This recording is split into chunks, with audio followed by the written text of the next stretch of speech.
The battle to clear ISIS from its last stronghold in Syria entered a critical new phase this morning.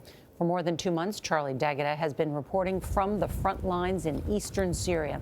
And that's where U.S.-backed forces are making what they hope to be the final move against ISIS. Charlie went to see the fight under cover of darkness, and he sent us this report from Baghouz, Syria, where a shrinking group of ISIS fighters is trying to hold on. After weeks of fighting in what has become a virtual stalemate, we got word this morning from the Syrian Democratic Forces. We can confirm they have entered that last ISIS camp, but they caution that fighting is still going on, and certainly as of last night, the battle was raging. Moonlight alone lit the way as U.S.-backed Syrian soldiers gave us a close-up view of what's left of ISIS. We're just on the edge of the front line. And these are sniper positions looking down into Baghouz, where ISIS is fighting back. Sounds of both coalition fighter jets and incoming gunfire filled the air.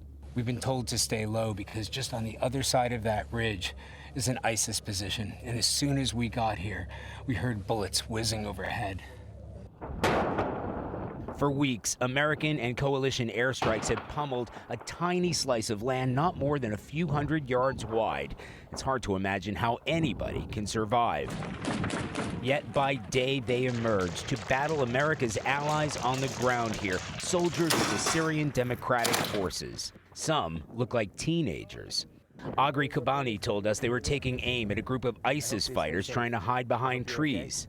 Are you surprised they're still fighting? It's still going on, he said, but there's progress every day. But progress is slow. And while the so-called caliphate is now little more than a junkyard heaped with wrecked cars, hardcore ISIS holdouts have managed to defend it against everything America and its allies have been able to unleash for months. Now, nobody here is celebrating yet, and there were airstrikes overnight. We heard gun battles this morning. But the announcement from the Syrian Democratic Forces that their soldiers have now entered that last ISIS camp may be a significant step forward. For CBS This Morning, Charlie D'Agata in Baghouz, eastern Syria.